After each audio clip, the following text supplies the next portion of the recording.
Hello Guardians, with week 2 of Into the Light on us still, the new game mode Onslaught has been really fun to run with, and I figured why not create a video on some builds I would highly suggest using, or just get ideas for your builds to be able to get those 50 completes.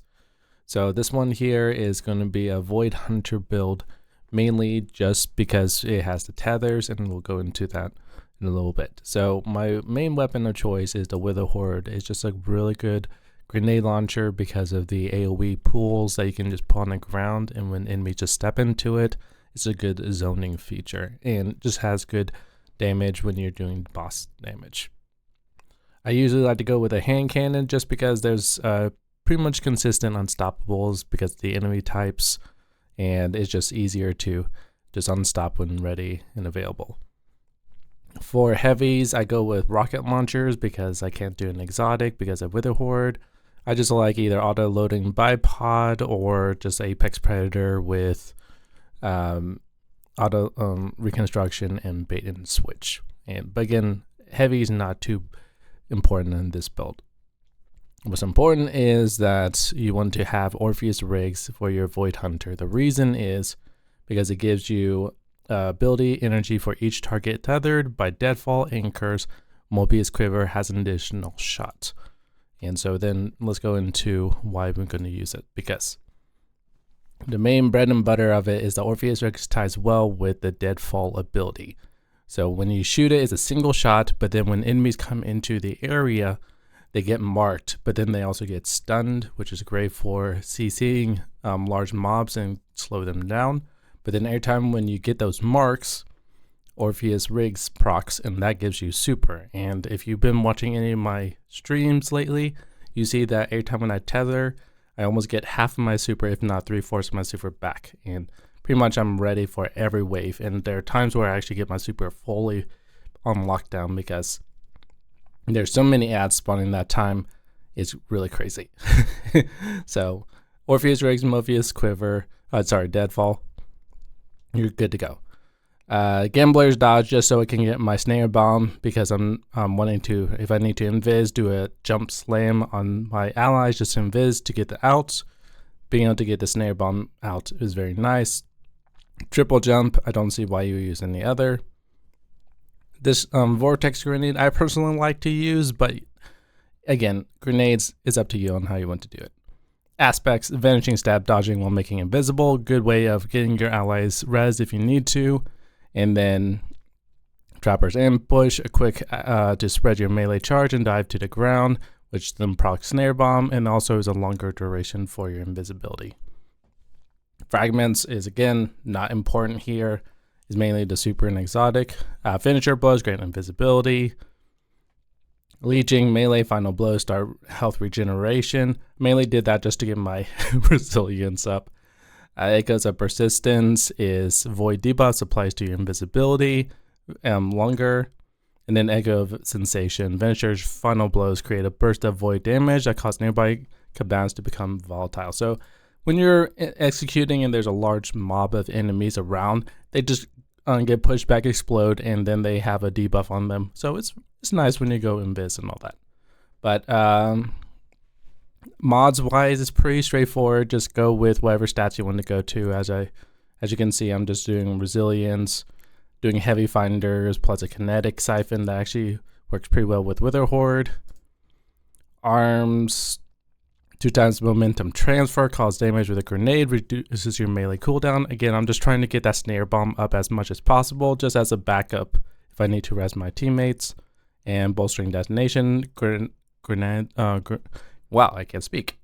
It grants class ability energy when with a grenade. So when I use my vortex grenade, I'm getting my melee back as well as my dodge back, so it's really nice. Chest piece is all depends on what enemy type you're going for. I'm finding that there's both enemy types which are Hive as well as Fallen. They do arc damage, so probably do double arc resist, and then whatever if you want solar or void, depending on what you want to do. Orpheus rigs is just, I like the recuperation, just because since if you're doing a legend runs, having extra healing on your back pocket is nice. This is just because I want to fill all the slots in, and then a solar weapon surge, just depending on what heavy I'm using at the time. Class item, I use Powerful Attraction, which ties very well with recuperation. So long range heals, I think I did a video on that, is very helpful.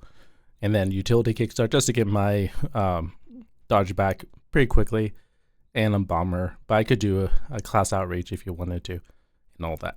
So that is the build, and I wanted to have some of my clanmates involved with this one because I don't want to be just a person who gives you a build and has just all the builds from me as a content creator. I wanted to reach out to my clan and have them help me with their choice in what they wanted to run. So go to the next one.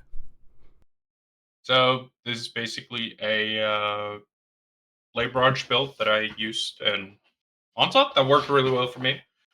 I feel with Shout Skelner, I get my Blade Barrage really quickly back, which helped me really just nuke high health targets like saboteurs, ogres when they spawned, and the knights. It made it so we could we weren't too worried about surprise rounds. Like, oh shit, there's a tormentor. We weren't really that worried about it because we had like a super to burn. And with tormentors, we were basically just trying to be careful, not grouping up as much, so he couldn't just one shot all of us. Which is why I have Succession on. Great for tormentors when they spawn because of the crit damage that is basically necessary for them. My primary weapon is it's a solar hand cannon with incandescent. You can basically swap it out for whatever you want.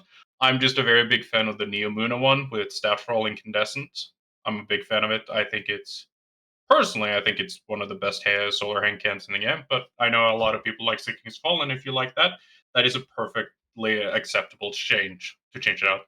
And surprisingly enough, I used Eyes of Tomorrow, which is a really good rocket launcher for this because if you manage to kill, I think it's 4 or more targets with one volley, you basically just get your rockets back. So it was very, very helpful from wave like 1 to 30. I used it a lot to just clear out a shit ton of mats really quickly because I could just spam my heavy over and over and over again without worrying about kind of going empty.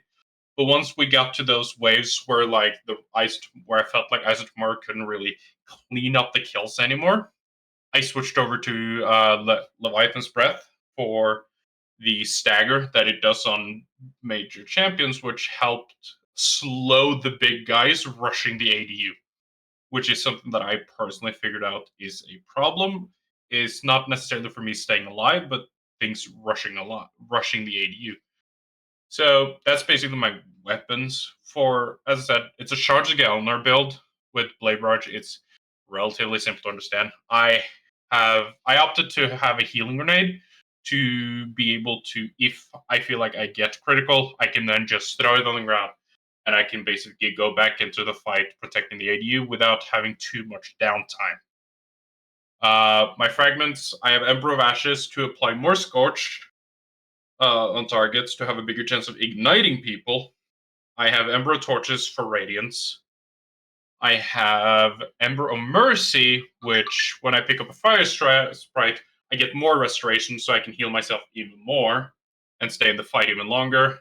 I have Ember of Searing, which when I then scorch targets, since I have an incandescent weapon, I create Fire Sprites when I defeat that scorch targets, which also helps with Ember of Ashes being able to give more scorched targets, meaning that scorched lasts longer on targets, meaning bigger chance of me being able to kill them to get that fire sprite being able to give me restoration from Mercy. And Ember of Beams is to be able to make sure that most of my Blade Barrage hits the targets that I want it to hit. As for aspects, it's on your mark and knock him down. Knock him down for the extra blades that Blade Barrage gives, but also if with my throwing knife being radiant, which Ember of Torches gives me, if I kill something with my knives, I get my knife back. And with the Shards of Galnor's new one and the buffs they got recently, I also get super energy on knife kills. So it's just easy to be able to then just spam my knives over and over again without really having to worry about it. And on your mark, I just really like because of the fact that you increase your reload speed for you and your allies nearby. It has, honestly, I think it's actually saved me a lot of times on reload speed. So yeah, that's roughly my build, and it's worked out relatively well for me. Uh,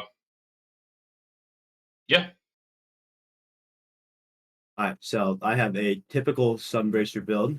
I'm sure probably seen it around where you just throw Sunbracer grenades anywhere. The weapons really aren't too important. Most of your stuff's going to come from grenades. I use Sunshot because Sunshot's just a really good primary solar exotic, which is great for keeping restoration and radiant up. Heavy, you can really choose. I just use Reconstruction Bipod Apex because it's great for clearing out tons of big enemies. You can also use Commemoration if you're having trouble clearing ads. For boss damage, I usually swap to a GL, but whatever heavy option you have for damage works. Primary, I switch between Heritage and Scatter Signal, just depending. Scatter Signal, there's a artifact mod where if you pick up a orb of power, it gives your weapon unraveling rounds, which is great for dealing with barriers, but honestly, you'll be radiant most of the time, so it doesn't really matter.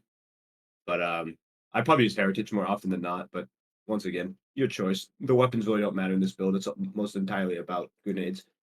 And then we have the exotic of choice, Sunbracers, where when you get a melee kill, it will give you infinite grenades for about 6 seconds. I think you can throw off a total of 6 grenades if you're doing it quickly.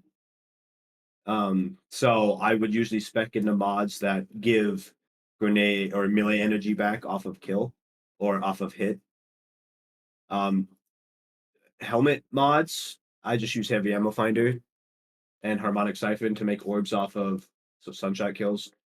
It's those mods aren't really important. Once again, it's mainly just grenades. The cloak is probably the only mods that I'd say really matter, which I use powerful attraction just so when I use my Phoenix dive, I pick up all the herbs around me, which will give me in turn give me outreach, which I have 2 of, which will give me melee energy back. And then other mods just of your choice. Chest mods just use, the resistance of the enemies you're going up against. Concussive dampener is always good because most enemies have a thing that'll protect against.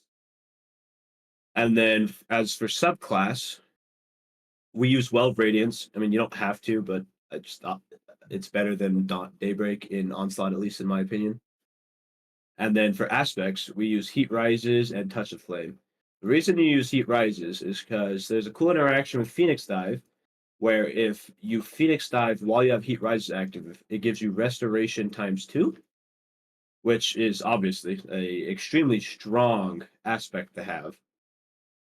And then Touch of Flame, it just buffs your solar grenades, make them last longer, and they shoot out little fireballs that do a bunch of damage. Melee of choice is Incinerator Snap. It doesn't have very much range, but if you hit all the things that ignite, so there's a way higher chance of it killing the enemy you're trying to kill and activating Sunbracers. And then, of course, the meat of the build, solar grenades. They are extremely oppressive and strong for ad clear. It's kind of hard for ads to do anything when they're getting spawn killed instantaneously. And then, Phoenix Dive, of course, for the restoration ×2. And for fragments, we have Ember of Empyrean, which, extends your restoration and radiant, which you're going to need restoration, especially if you're doing Legend Onslaught. It's not that easy to survive. Then we got Ember of Torches, just gives you radiant when you use your melee. It's just nice to have for barriers. Ember of Ashes, you apply more switch stacks. It's just, ignite enemies more often with your solar grenades and easier time igniting with your melee.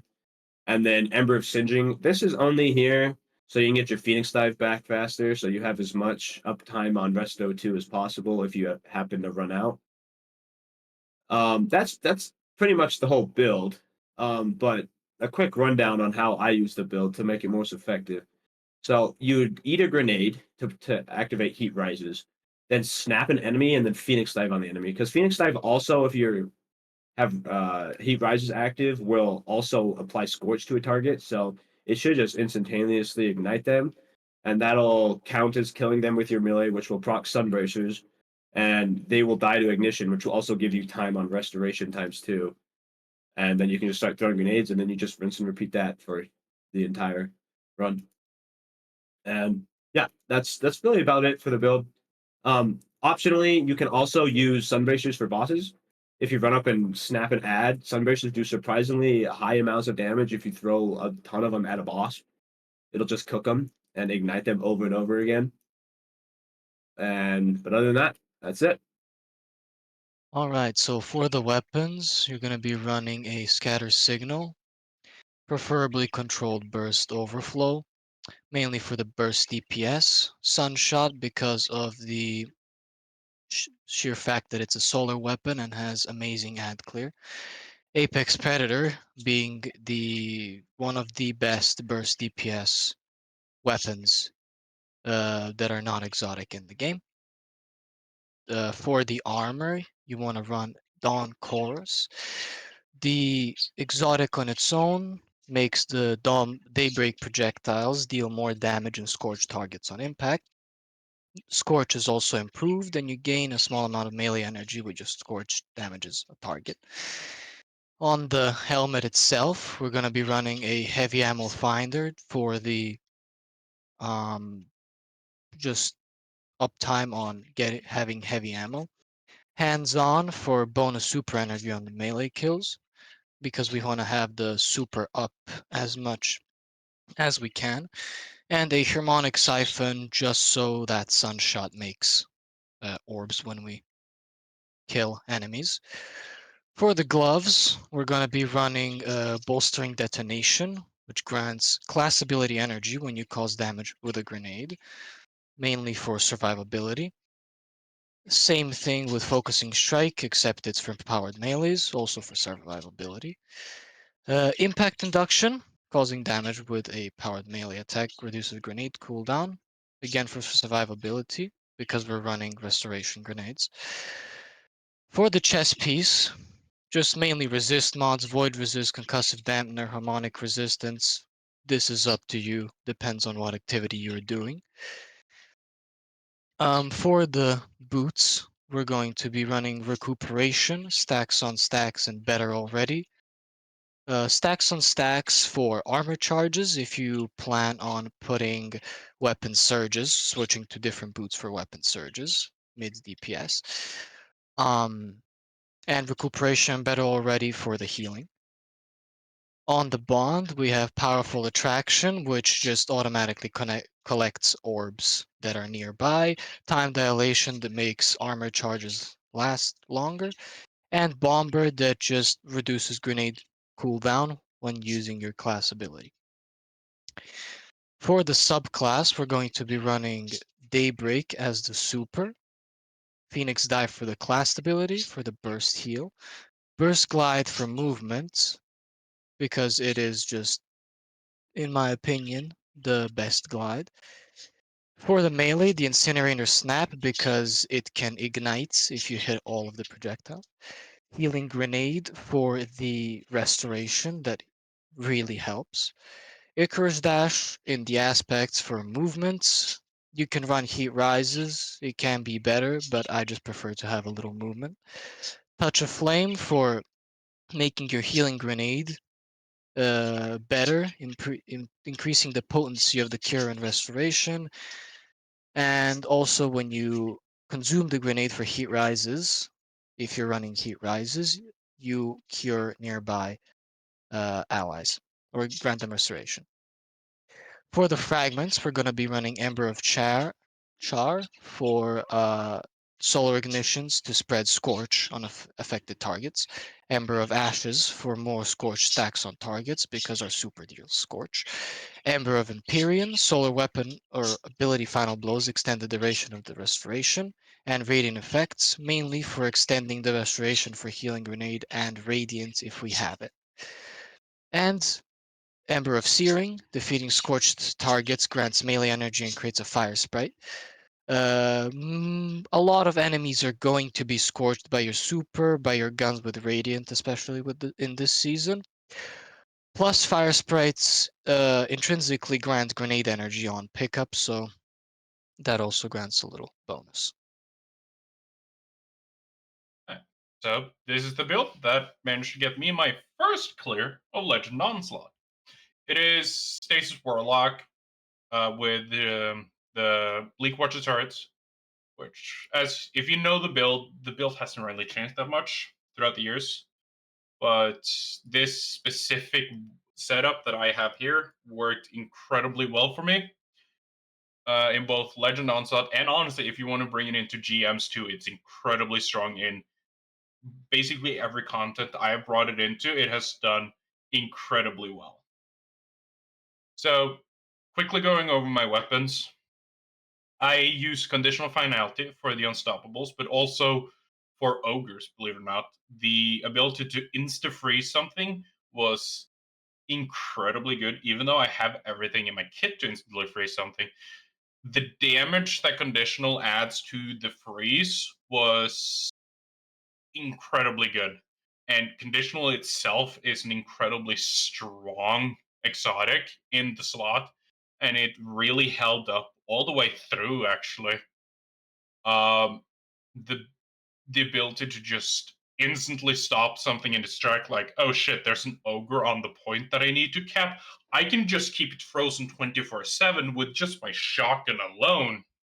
Um, my primary weapon is just Solar Hankin that I genuinely love to use.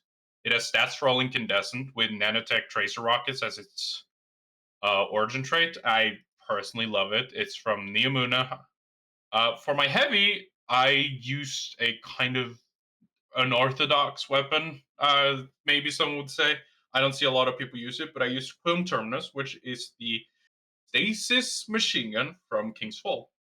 I had stat roll Wellspring. I recently changed it to Killing Tally because I realized I would get more out of Killing Tally than I did Wellspring because I never really used my machine gun to get my abilities back. So I figured it would be better for me to have a damage perk on it. So that's basically how. And of course, when it came to damage phases, like when you were fighting the boss, I was using Leviathan's Breath and Succession. You could probably get a better sniper in here, but I like Succession because of recombination. The fact it's just a massive big hit on one of the shots, and Reconstruction is just solid in general, in my opinion. But Leviathan's Breath proved so good in the boss phases because of its stagger that it does to basically any enemy in the game.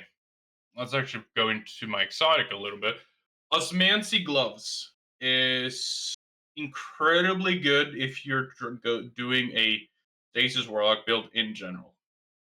Basically, what they do is you gain another Cold Snap charge, meaning you can basically throw out 2 grenades at once, or 2 Stasis turrets at once if you want.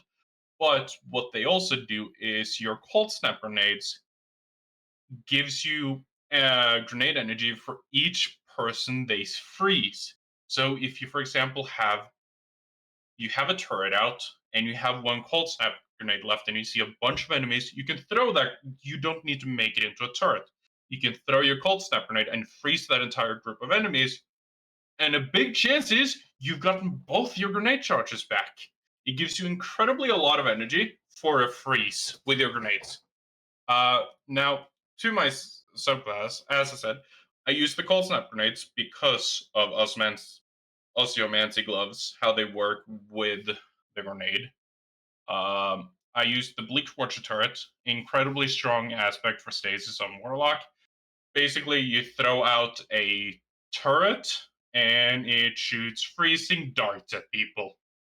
And I use Ice Flare Bolts because when I shatter a target that's frozen, it will then basically shoot out. It'll be technically kind of drop a cold snap grenade, which will then seek out other targets and freeze them. So it's basically you shatter a frozen target to freeze more targets. For my fragments, I have Whisper Torments to get slightly more grenade energy. when I take damage. Whisper of Rendering to make it so my primary ammo weapon deals more damage to the stasis targets and the crystals, meaning so I can kill them or I can shatter them faster. Whisper of Bonds basically generates an orb of power for me every time I defeat a frozen targets, which means I can proc my grenade kickstarters on my gloves a lot more often.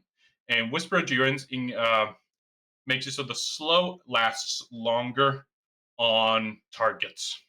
So this is the build that helped me do my wave 50 legend, and I hope it helps you get your wave 50 on legend. So for this build, I was ultimately inspired by MacDick's recent video for a Solar Titan build. It basically utilizes powered melee and Scorch, Radiant, all that to help with ad clearing and all, but also at the same time DPS against bosses. So with a bit of a slight tweak here, just until I get the proper gun that I need. So for my primary weapon, I'm currently using the Heritage with Reconstruction Recombination, which is helpful when I'm having to defend the ADU from, yellow bar enemies, so that like if they come up close, I'm able to deal some really heavy damage thanks to Recombination and have a lot of ammunition to use thanks to Reconstruction. For my secondary, I use the Louis Bane with Pugilist and Incandescent. Pugilist is useful because every kill I get with my hand cannon, whether it be from the hand cannon itself or Incandescent, it regenerates my melee, so like I can keep doing powered melees. So as long as so basically the rotation is powered melee, kills with the Louis Bane, powered melee, and I just keep doing that over and over. And then finally, I have Dragon's Breath, which has the Catalyst completed, which is helpful for dealing massive damage to enemies. Only thing I have to watch out for, of course, being the time payload. And with it being a Solar Titan, I've made the decision to use Pyrogale Gauntlets, which will basically limits my hammer to using one hit, but it creates 3 Solar Cyclones, which is very good, both at clearing ads and dealing massive damage against bosses, whether it be attacking the ADU or on the pyramid ship. So my mods are mostly centered around helping me get super energy based off my melee kills, since I'm constantly getting my melee from the Louis Bane and from like solar kills, thanks to Pugilist.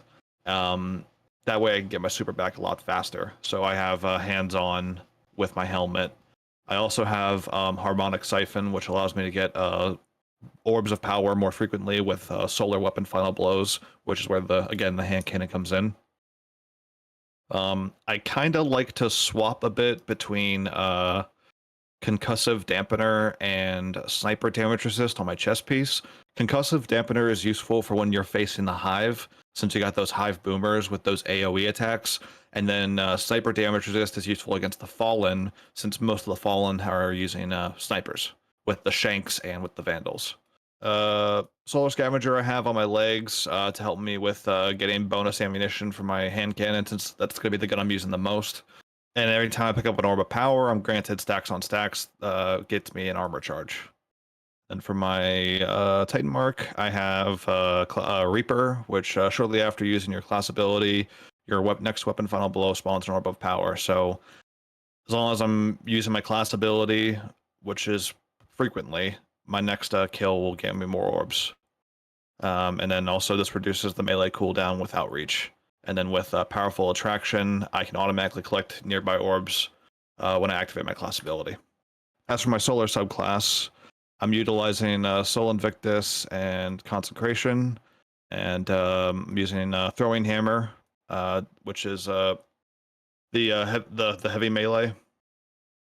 I'm also utilizing Healing Grenades, since you basically need this at all times for this mode. Ember of Empyrean, which allows me to get Restoration and Radiant whenever I kill an enemy with a solar weapon. Ember of Torches, which is useful for when I use my powered melee, because I can grant my fellow teammates Radiant, which is useful to help with anti-barrier champions. And then Scorch now stacks thanks to Ember of Ashes, and defeating Scorch targets creates Fire Sprites, which is very useful because it also gives you melee energy, but when you use your powered melee and you get multiple enemies scorched, you can create a Fire Sprite where they were. And sometimes when you use your heavy melee, you use it when where they're spawning, so you're constantly killing them over and over because of your solar. And that's pretty much the build. This is the Mordaka build. You are the MG42. Your primary weapon will become Sweet Business. Your secondary can be whatever you want, but I've put on the special sidearm Indebted Kindness for anti-barriers. Your heavy will be more than likely any kind of machine gun. I would highly recommend, once it does come out, to put on Hammerhead. Your armor, to keep Sweet Business and the other machine gun of your choice going, you're going to be using Accio War Rig for obvious reasons. You spec your armor into keeping your damage up with siphons, both kinetic and void weapon surges. Your abilities, going to be running Bubble, Rally Barricade, Shield Throw, and surprisingly Void Wall. Void Wall will allow you to make those choke points even harder for enemies to walk through, as Sweet Business doesn't already do that enough already. Your aspects will be Offensive Bulwark and Bastion to keep your overshield up and your grenade spam even more. Your fragments is going to be Undermining for having an even better damage bonus, Persistence to keep Devour going, Vigilance so that whenever you are low health, not only does Devour give you your health back, but you'll be getting a temporary overshield, which can help you in a pinch. And the heart of this build, Echo Starvation. Devour will keep you going and keep you shooting.